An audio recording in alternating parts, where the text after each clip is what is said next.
You just got a raise. Maybe your biggest one yet. You updated LinkedIn, texted your mom, felt that rush of validation. For 72 hours, you felt like you'd finally made it.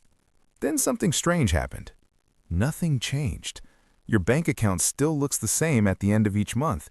You're still checking prices at the grocery store, still doing mental math before dinner with friends, still feeling that low-grade anxiety when rent comes due. You're earning more than you ever have, and somehow you feel just as broke as when you were making half this much. This isn't a personal failing. It's not about willpower or discipline. What you're experiencing is one of the most sophisticated psychological traps of modern life, and I'm going to show you exactly how it works. Meet Marcus. He's 31. 5 years ago, he was scraping by on $42,000. Today, he makes $96,000, more than double. His life should feel transformed. Here's his reality. At $42,000, he lived in a cramped studio, drove a 2009 Civic, and ate rice and beans 3 nights a week. He had $200 left over most months. Not much, but it was something. Now, at $96,000, he lives in a 1-bedroom in a nicer neighborhood. He drives a 2021 Accord. He eats out twice a week instead of once. He has a gym membership, Netflix, Spotify Premium. He takes one real vacation a year. And at the end of each month, he has about $180 left over. Less than before. Marcus isn't bad with money. He's experiencing something economists call hedonic adaptation, but I call it the invisible upgrade. Here's how it works. Every time your income increases, your baseline for normal shifts upward. Not dramatically, not obviously, just enough that you don't notice. The studio felt fine when you made $42,000, but once you hit $60,000, it started feeling cramped. Not because it got smaller, because your expectations grew. This is the first reason you feel broke. Your lifestyle expanded exactly as fast as your income. Not faster, which would be obviously reckless, just exactly as fast, which feels responsible but produces the same result. But here's where it gets interesting.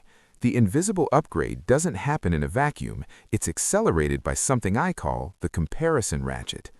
Your brain doesn't evaluate your financial situation in absolute terms.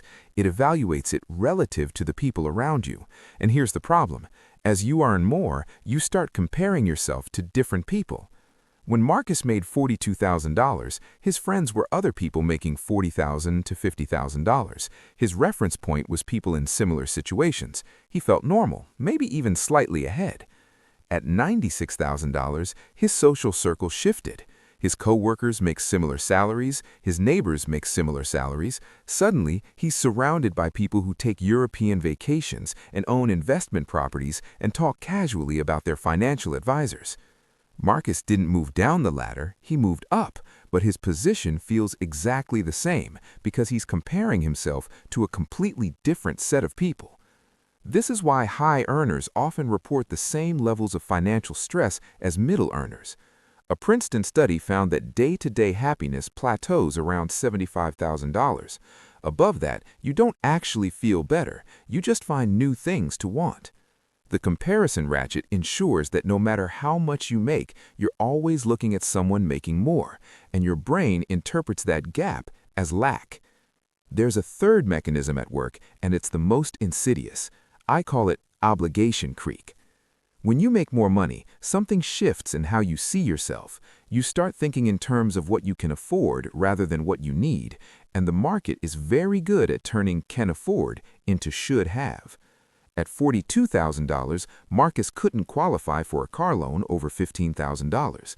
At $96,000, he qualifies for $40,000. The dealership showed him cars he could afford, not cars he needed, and the monthly payment seemed reasonable against his new salary.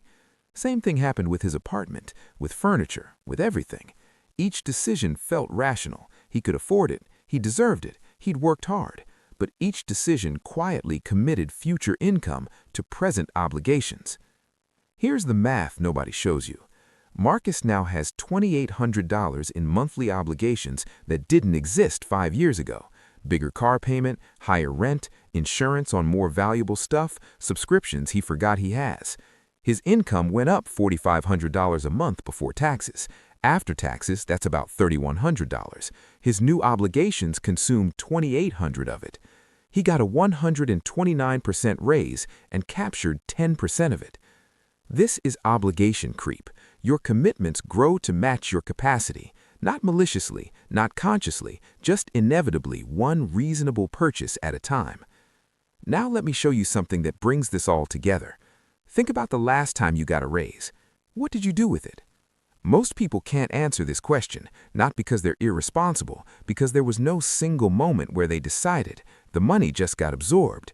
Rent that seemed high suddenly seemed manageable. A purchase that seemed out of reach suddenly seemed reasonable. The raise didn't transform their life, it transformed their baseline. Here's what makes this a trap. You can't feel something you never had. That extra money never existed as actual freedom or security. It went directly from potential to committed without ever passing through your hands.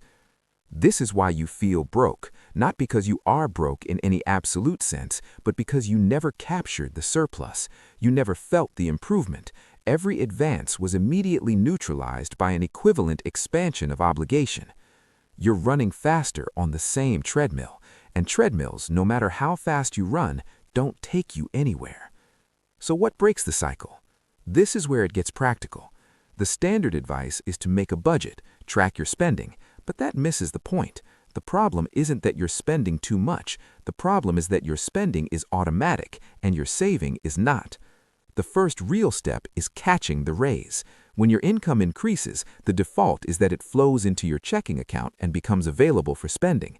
The invisible upgrade happens because the money is there, visible, spendable. The fix is mechanical, not psychological.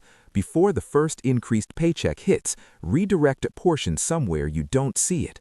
A separate savings account, an investment account, anywhere that's not your daily spending pool. This isn't about willpower, it's about design. The money you don't see is money you don't spend. If Marcus had diverted even 30% of each raise over 5 years, he'd have over $40,000 in savings. Instead, he has $2,000 and a car payment. The second step is harder. You have to break the comparison ratchet. This doesn't mean ignoring your peers or pretending you don't care about status. It means being intentional about who you're comparing yourself to. Here's an exercise that works. Find someone who makes significantly more than you but lives like they make less. They exist, they're just quiet about it. The guy driving a 10-year-old truck who owns 3 rental properties. The woman in the modest house who retired at 52. These people broke the ratchet. They stopped upgrading their lifestyle in lockstep with their income. The result is not that they feel deprived. The result is that they feel free. When you see proof that high income doesn't require high spending, something shifts. The automatic connection between earning more and spending more starts to weaken. The third step is auditing the obligations. Sit down with your bank statements from 3 years ago and today. List every recurring charge, every subscription, every payment. Now ask about each one. Would I choose this today if I didn't already have it? You'll find things you forgot you pay for, services you don't use, upgrades that felt important once but deliver nothing now. This isn't about depriving, it's about intention. The goal is to make sure every dollar going out is going somewhere you actually value. Most people who do this find 15 to 20% of their spending is basically unconscious. It's not making them happier, it's just happening because it started happening at some point. Feeling broke when you're earning more isn't irrational. It's the predictable result of systems designed to capture every increase in income before you can. Lifestyle inflation isn't a personal failing, it's the default. But the fact that it's default doesn't mean it's inevitable. The people who actually build wealth aren't people who earn dramatically more. They're people who captured the gap between what they earn and what they need, instead of surrendering it to what they could have. That gap is everything. A person earning $80,000 with a $60,000 lifestyle has more real freedom than a person earning $200,000 with a $195,000 lifestyle. The first person has options. The second person has obligations. You don't need to earn more to stop feeling broke. You need to stop letting every raise evaporate into a slightly upgraded version of the same financial stress. Here's the thing about the treadmill. It only works if you keep running. You can step off whenever you decide to.